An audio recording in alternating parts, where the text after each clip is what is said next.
కూడా ఎప్పుడు వెళ్ళనివ్వలేదు నేను. అయినా ఒకసారి నువ్వు వెళ్తే ఊరుకుంటావేంటి? చెప్పు కంటుకున్న బొబ్బుల్గం లాంటోడుగురా నువ్వు. చచ్చినా వెళ్ళనివ్వను. నువ్వు చేస్తే నన్ను ఎవడు తీసుకెళ్తాడు? తీసుకెళ్తుంది నువ్వే. నేనా? రేపే.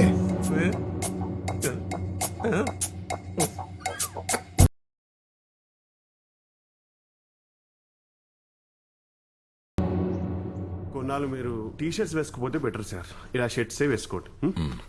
ఏ స్టార్ట్ చేశాడు. ఏమంత ఏజ్ అయిపోయిందని టీ షర్ట్ వేసుకోకూడదు మా అల్లుడు? ఏయ్, అసలు టీ షర్ట్ కి దానికి ఏంటి సంబంధం అండి? నువ్వు లాల్చి చేసుకున్నంత మాత్రం నీకు పెద్దకి వచ్చిందా? నువ్వు నీ పిల్ల. Doctor sir, shirt T shirt muscle strain, అందుకే